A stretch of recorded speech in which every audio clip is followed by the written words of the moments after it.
Good morning and welcome to my name is Argo Vermeer. This is my channel, and I suppose you could say the subtitle of this channel is Collectivism Kills.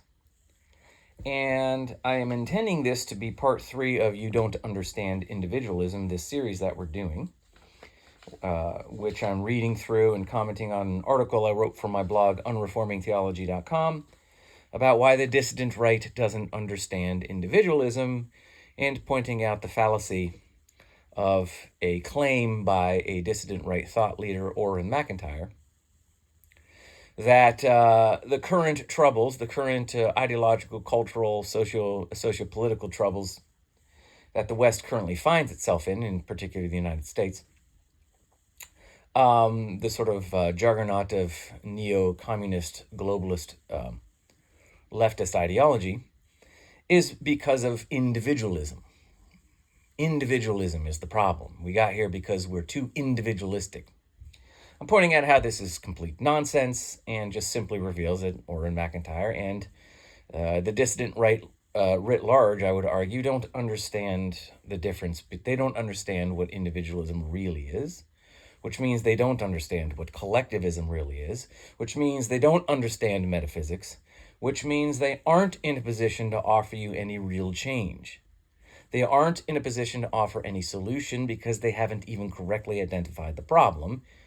And the best thing you'll get, best case scenario you'll get by electing dissident right politicians is you'll get palliative care. You'll get platitudes and things that will make you feel better, but nothing really will change fundamentally. So that's kind of what I'm doing here, is explaining what is the difference between individualism and collectivism, and why. I'm explaining what individualism and collectivism are, and pointing out why and how the dissident right doesn't understand these two terms, because they don't understand metaphysics.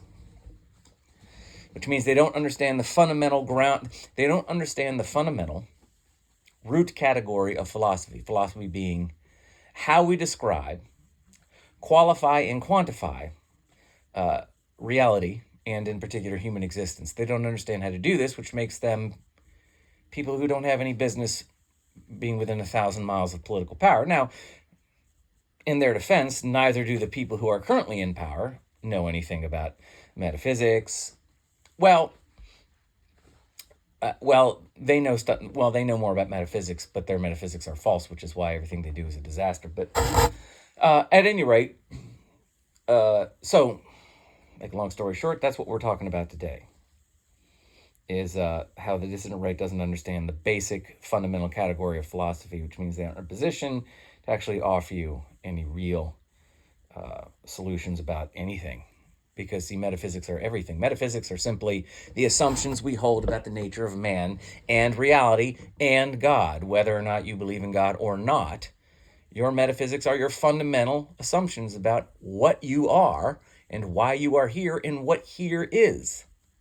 Everything is rooted in metaphysics. If your metaphysics are false, or you don't understand, or you can't rationally define what you are, what is man, what is his nature, what is reality, what is its nature, what is the metaphysical primary, what is that from which all things come into being, or are at least implied, as in some kind of corollary fashion, then you aren't in a position to really know anything, which means you're not in a position to offer any solution to any problem, because you don't understand why there's a problem in the first place. And this is the problem with lots of people, but I'm focusing on the dissident right here. So this is my intention, is to talk about part 3 of why you don't understand individualism. And I didn't understand it either. I was as big of an idiot as anybody else. Look, I've said it before. I was a flag-waving, card-carrying, conservative Christian. Yes, I was a complete and total moron. My metaphysics were my metaphysics were a disaster, and I didn't even know what metaphysics was. I had all the truth. I had all the answers. I knew everything. And I didn't even have a basic fundamental framework for reality in my own existence, because I hadn't spent any time thinking about them, like 99% of people. We think we're born with the answers and the fundamentals sort of part of our innate essence. So it's just, we have these fundamental truths. We just kind of know them, I don't know, by osmosis. We never spend any time thinking about what the nature of reality in man is. We just kind of have this sort of vague understanding of what the truth is and who we are and who God is and what reality is. And then we just start to vomit out all the answers all over everybody. We all of a sudden have all the answers. We never even spend any time analyzing our assumptions. Like in the church, I was in the church for years, 30 years, 35 years. I'm still a Christian, but I'm not of any church right now because I can't find a church that has a doctrine that isn't rooted in some kind of contradiction or cognitive dissonance. But the point I'm saying is that I was a Christian for 30 years and I never asked nor got answered the question, what is God? I mean, other than God is the creator, but what does that mean? So God's the creator, but it's not even what does that mean? We know what that means. God created everything. Out of what? Out of nothing. Okay, which of course is its own contradiction because you can't get something from nothing because that's a contradiction. And the idea that somehow Christians can just give themselves some kind of magical divine absolution when it comes to contradictions, that's a lie. Your consciousness doesn't have a frame of reference for a contradiction. You wouldn't recognize 2 + 2 is 5 even if it was shown to you because your consciousness has no frame of reference for it. It's irrelevant to your existence and your ability to know. So no, God could not have created everything out of nothing. Even if he did, you couldn't recognize this, and therefore you could never be in a position to acknowledge it as truth. Blind faith is just cognitive dissonance. Blind faith is I'm just going to believe 2 + 2 is 5 because I believe. It's a tautology. It's nonsense. So you say create. Well, create out of what? Create out of nothing. Oh, it sounds good to me. God can do anything. And then you move on, which of course is bullcrap. You're moving on and creating an entire doctrine, an entire way of thinking, an entire religion, and all of the answers from a fundamental contradiction. What is God? He's the creator. What does that mean? He made everything out of nothing. Makes no sense. But the point being is that, well, create is what he does, but what is he? The answer to what is he is God's the metaphysical primary. God is the root of reality. God is that from which all things come or are implied. And then you have to ask the question, how? And if your answer to the question, how, is something like ex nihilo, he created everything out of nothing, well, that's a contradiction. So that can't be true. And you can't simply say it's true. Just, well, God can do anything. God can make 2 + 2 = 5. God can make a square circle. Even if he could, you can't recognize it. Your consciousness cannot recognize, has no frame of reference for a contradiction, which means you couldn't acknowledge it as true even if God told it to you. Oh, here's a thought experiment. Picture in your mind a square circle. Picture in your mind 2 + 2 = 5. Picture in your mind somebody going left and also going right at the same time from your exact same observational frame of reference. Picture something both being black and white at the exact same time from your observational frame of reference. You cannot do it. You cannot conceptualize a contradiction. It's impossible. You can try till the cows come home. You can try until you die. You will never be able to conceptualize in your mind 2 + 2 is 5. Up is also down from the same observational frame of reference. Left is also right from the same observational frame of reference. Black is also white from the same observational frame of reference. You cannot conceptualize a contradiction. You can't conceptualize it. Therefore, you cannot recognize it. So the point being is that God is the creator. Okay, that's fine. God's the metaphysical primary. The point I'm making is that as a Christian, I never heard the term metaphysical primary. God was never described as the metaphysical primary. He was described as the creator. I guess in some sense that being from which all things came.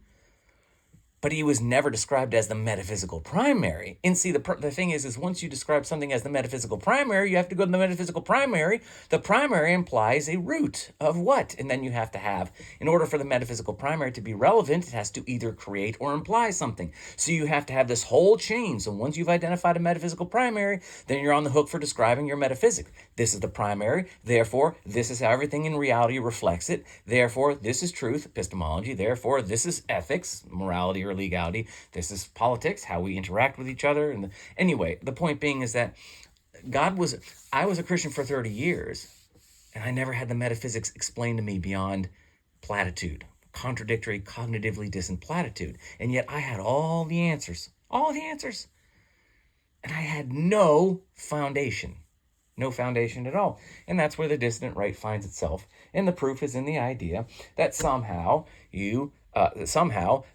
problem of globalist neo-communism, which is almost by definition, you can almost gather by simply looking at the word communism as a political ideology, is almost by definition collectivist. Somehow we get a collectivist, neo-communist globalism from individualism. Individualism and collectivism have entirely different, mutually exclusive metaphysics. You cannot get one from the other. You cannot have an individualistic ideology which gives rise to communism. It's not possible. Communism is derived from an entirely different metaphysics, an entirely different metaphysical primary, which is mutually exclusive. You can't have a scenario where you get collectivism from individualism. That's like saying a frog is going to give birth to a bird, or an airplane is going to give birth to a cow. It doesn't work this way. Communism begets communism. In the same way Jesus goes, Satan cannot drive out Satan. Doesn't make it self-contradicting. Communism begets communism. Collectivism begets collectivism.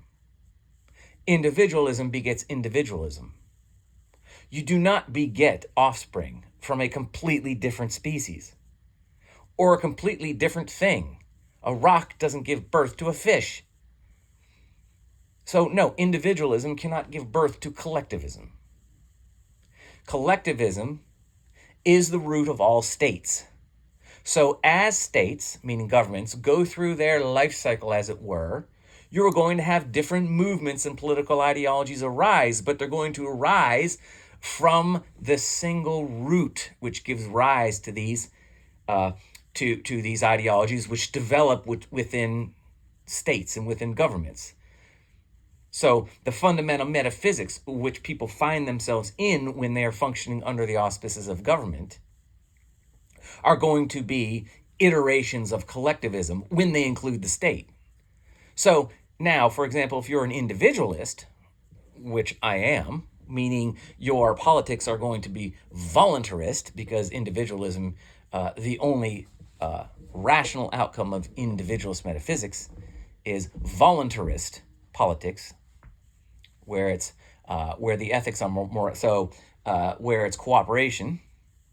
It's not authority and submission. It's not a ruling class and the political constituency or the masses. It's individuals cooperating together for mutual benefit. And the ethics are not legal, meaning the ethics, those voluntary societies don't function according to legal ethics or law. They function according to moral law, or moral law is a contradiction in terms, but morality. So action and consequence. So morality is choice and consequence, not obedience. It's not obedience to law and then law bestows either reward or punishment.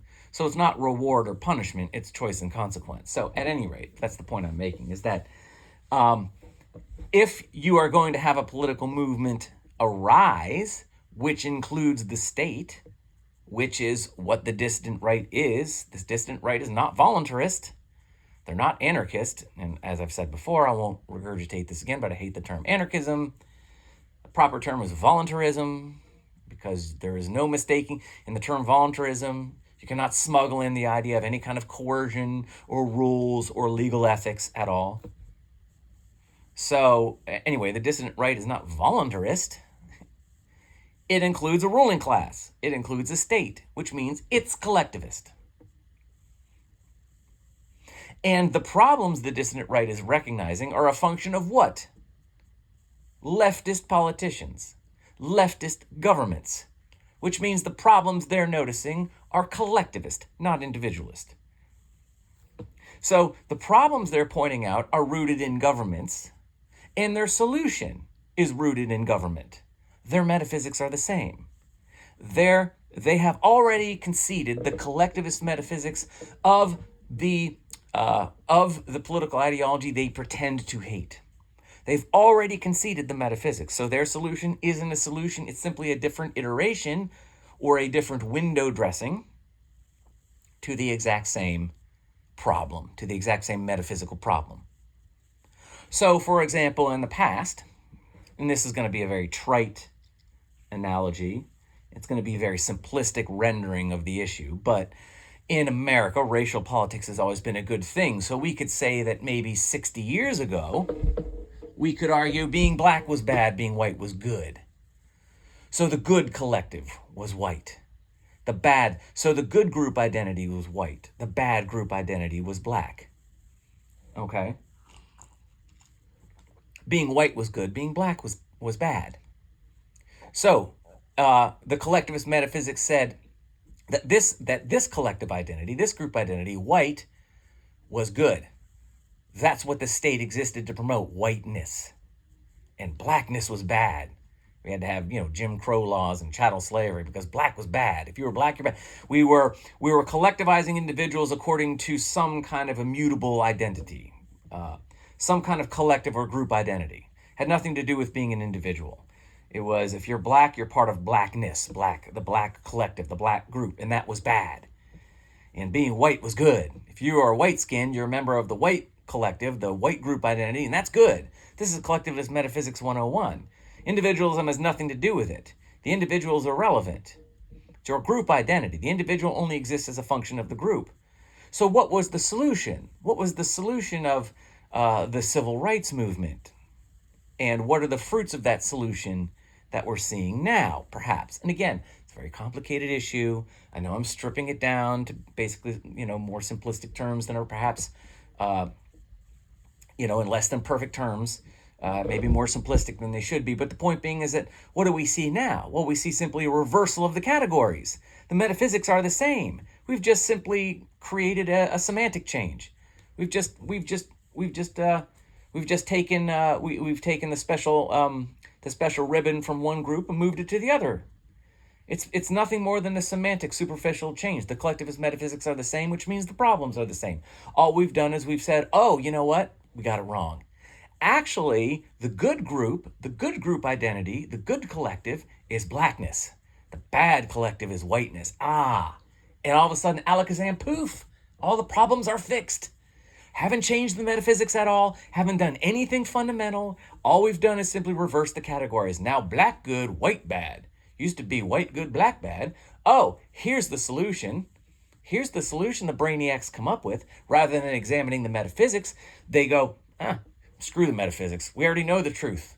Let's go right to the solution. Oh, it's obvious.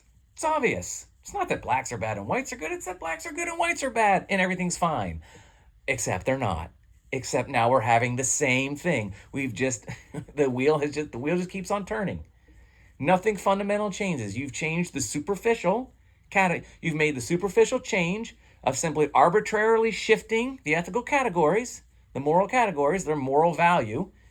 Now you've made blacks good, whites bad, and all of a sudden you're expecting things to all of a sudden be great now, and they're not. You have the same problems of discrimination, hatred,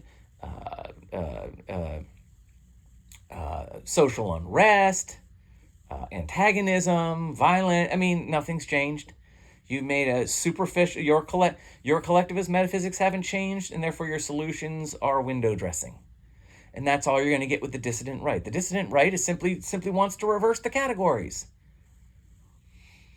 Now, again, it's a little bit more complicated than that, but essentially the dissident right is basically white people going, no, I don't think we're that bad, actually. I think maybe being white is good and maybe not white is not so good. Maybe we need to rethink how we're valuing the categories. There's no fundamental metaphysical work being done. It's just the wheel continuing to turn. It's just the predictable, perfunctory, inevitable grinding of the collectivist metaphysics. It's the back and forth. It's the swinging of the pendulum. But the fulcrum upon which the pendulum swings is still the same. The pendulum swung one way for a while, then it swung the other way for a while, and now it's swinging back the other way, maybe.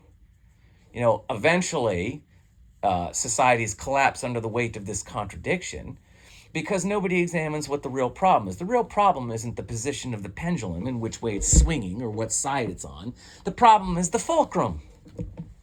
The fulcrum is a lie. The metaphysics upon which the fulcrum swing are wrong. Collectivist metaphysics are wrong. Individualist metaphysics are right. But see, Orrin McIntyre understands on some level that Orrin McIntyre understands on some level. Well, I think I say this in my article, but he understands on some level that how shall I say this? That the solution to the real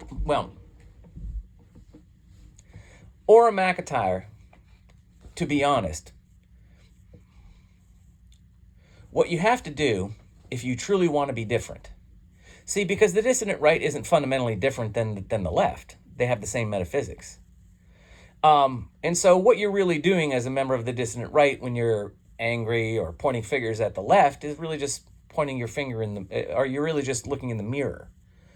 That's a psychological, and so what happens is the psychology is what you do is you label your enemy as something that it's not, and then pretend that it's that. It's very narcissistic. You label your enemy as something that it's not, then pretend that it is, and then condemn them. For example, the dissident right, to absolve itself from being hypocritical and basically being angry with itself in the mirrors, it has to claim that their enemy is doing something fundamentally different from them. And what's the fundamental different thing from the dissident right? Oh, they're individualists. It's their individualism is the problem. Because, see, in order to acknowledge what the left really is, which is simply just an iteration of the exact same metaphysics that Orrin believes in, or the dissident right believes in, then you're confronted with your own hypocrisy if you acknowledge that. You can't do that. So in order to make the dissident right's enemy a real enemy, quote unquote, well, they have to pretend that it's fundamentally different. And how do they do that? Well, they accuse it of the one thing that they're not, being individualistic. But they're not. The left isn't any more individualistic. The left isn't any more individualistic than the dissident right is or the right is. They have the same metaphysics. They're just two sides of a mirror. Or again, it's better. It's just the dissident right is on the side. They want the pendulum over here. The pendulum is currently over there, but they want it over here. What's the fundamental difference between the pendulum being on the left or right? No difference. The fulcrum stays the same. The position where the little wire is hanging, the little string, that never changes. It's the same position. And no matter where the pendulum is, it's always a function of that one position. And so for the left side of the pendulum, to hate the right side of the pendulum is a contradiction. It's hypocritical. But see, the dissident right, it's because for whatever reason, it's too hard or it's too psychologically traumatizing to consider that your metaphysics are wrong. It's easier just to say, if we just move the pendulum over here on the right, everything would be fine. And so, but of course, the difference is that there's no fundamental there's no functional difference. The pendulum on the left or right, it's the same thing. It's irrelevant. It's just, there's no fundamental value difference. So again, as a means of coping, the dissident right accuses the left of something that it's not, which is it's individualistic, and therefore we really do represent something different. We represent the truth. Those people are their individualism is the problem. We are the true collectivists. We'll fix your problem. It's that damn individualism that's gotten in the way. And anyway, you know what I'm saying. That's all just a big lie. So I'm already at 24 minutes, so I haven't really gotten to anything reading. All right. So I'll go ahead and for a few minutes, I will read from my article. That was a very long introduction to part 3. But at any rate, here we go. We're going to pick up on page 2 of my article. And I go, if Orrin truly understood the difference between individualism and collectivism, he would understand that individualism could never give rise to a communist government or any government of any kind, for many reasons, the most obvious one being that individualist metaphysics do not, by definition, imply the group. Thus, one is left wondering how he concludes that you get centralized political hegemony in rank socio-political unity from a philosophy which rejects group identity, as having any legitimate metaphysical value whatsoever. In other words, individualism asserts that the group can never truly, properly, or legitimately represent or express the natural existential interests of the individual. Only the individual is a legitimate expression of the individual. The group, the collective, is a mere subjective, contextual, and tertiary function of the individual. The individual is never a function of the group. This is individualism. This is now getting at the metaphysical differences, the real differences, not the lying, hypocritical, false, blind, obtuse, amateurish, silly, infantile distinctions that the dissident right makes, but the real, fundamental, metaphysical differences between individualism and collectivism. And if he understood this, if the dissident right understood this, they would understand that there is no way that the neo-communist globalist juggernaut we're now feeling in the West could have anything to do with individualism proper, because its metaphysics are entirely different. Like I said, like begets like, as the Bible says. Collectivism begets collectivism. Individualism begets individualism. You do not get collectivism, globalist communism, from individualism. Only the individual is a legitimate expression of the individual. The group, the collective, is a mere subjective, contextual, and tertiary function of the individual. The individual is never a function of the group. The group, quote unquote, in the individualist sense, is simply any number of individuals cooperating in service to a given subjective interest, period. There is nothing of law or obligation or duty or reward or punishment or collective identity or collective value or collective responsibility. There's no us versus them on some fundamental socio-political level anywhere to be found in any real and rational definition of individualism. These are entirely collectivist premises, and they are premises in which today's Western communism is obviously and ineluctably rooted. The idea that somehow these massively obvious collectivist premises that are rooted in globalism are a function of individualist metaphysics is simply nonsense. It is an indication and evidence of a mind that has no comprehension or apprehension of what in the hell it's talking about. It has spent almost certainly zero time examining the fundamental assumptions about the nature of man and reality. And like I said, in which case it is in no position to offer any real solution to the problem. Only a mirror image, only a different position of the pendulum, which again is fundamentally irrelevant. It's fundamentally of no different value, because the fulcrum is the same. Regardless of where the pendulum swings, that from which it swings, the metaphysics have not changed. So the neo-communist globalism, leftist globalism, and all its many demonic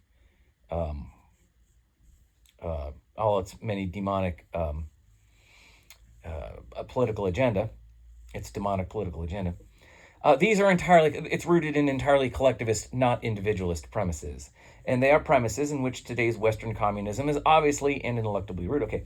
Orun's assertion that this communism is a function of individualism is laughable, and worse, it is an intellectual abomination. And he should be embarrassed, but he's not. He'll think I'm a fool. He'll think I'm an idiot. Of course we need government. Of course we need politicians. Of course we need a ruling class. Of course we can't just let people alone to do whatever they want, because, oh my God, that would be chaos. It would be an orgy of sin. It would mean the downfall of society and civilization and the species, and humanity would just go extinct. If somehow humanity exists, but according to its nature, it can't exist. This is the thing. So your consciousness is an aberration.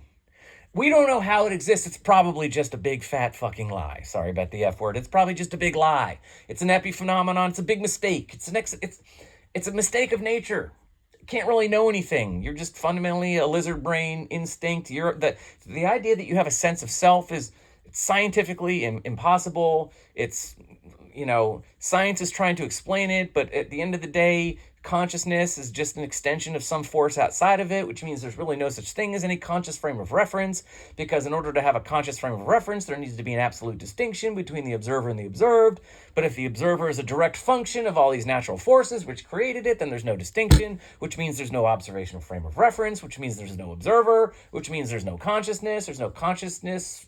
The consciousness is irrelevant because there's nothing for the consciousness to observe and know, because there's no real observer, so it's probably just a big fat fucking lie. So, we don't know what consciousness is, but clearly you're just an animal and we need to rein you in, and you can't be somehow you exist and somehow you interpret reality from this conscious frame of reference. That's your nature, but it's not actually sufficient to your own existence. It must be controlled or you're going to die. So we have humanity nature has created humanity. It's created people. It's created conscious agents. It's created people with a sense of self and the ability to apprehend ideas and think and act in service to these thoughts, at least on some level. But that's just a big mistake. It can't actually work. Your nature is flawed.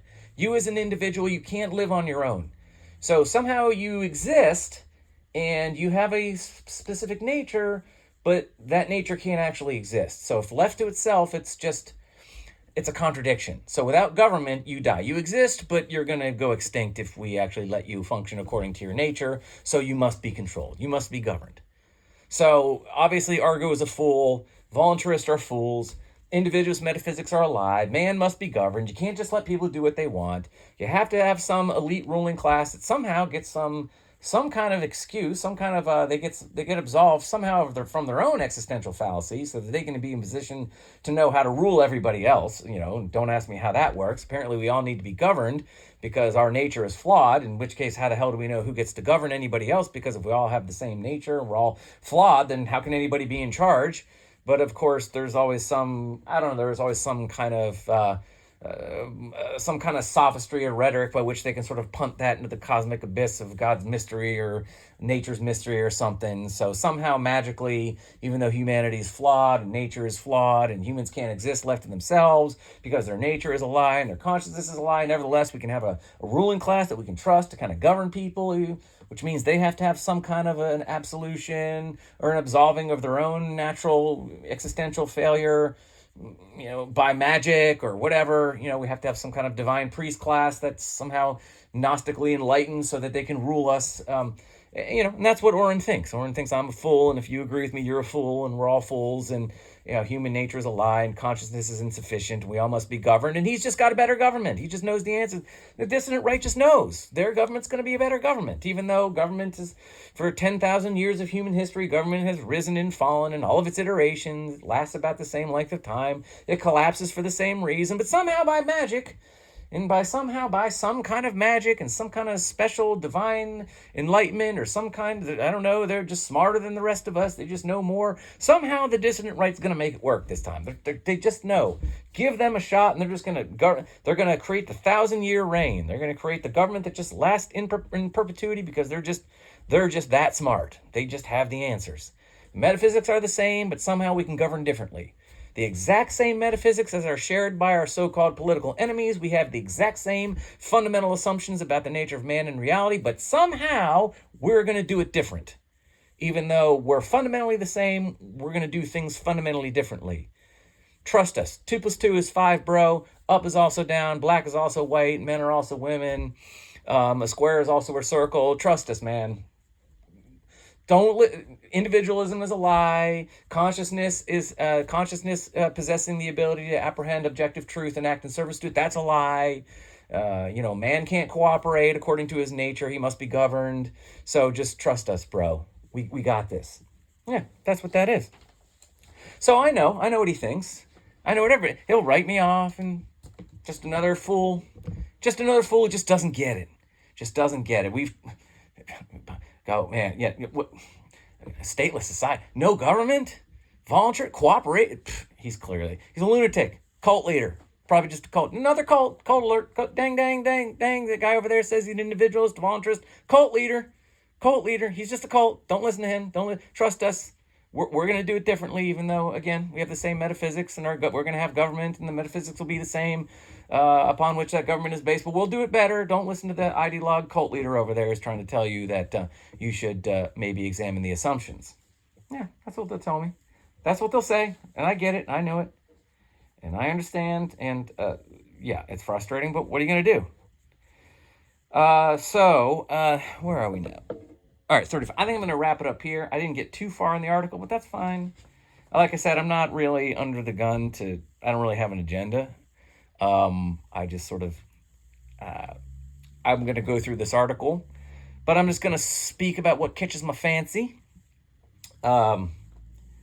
So yeah, again, I don't really have an agenda. I don't really have any kind of particular direction I want these uploads to go. So I'm just going to kind of freewheel it. I mean, I'm not really freewheeling it. I am basing it off of, I have a lot of stuff that I've written. I have tons of articles on my blog, unreformingtheology.com. I have definitely done a lot of homework, and I haven't been lazy on the writing. So I have sort of an anchor, which is my article here. But I'll kind of like freewheel it from there.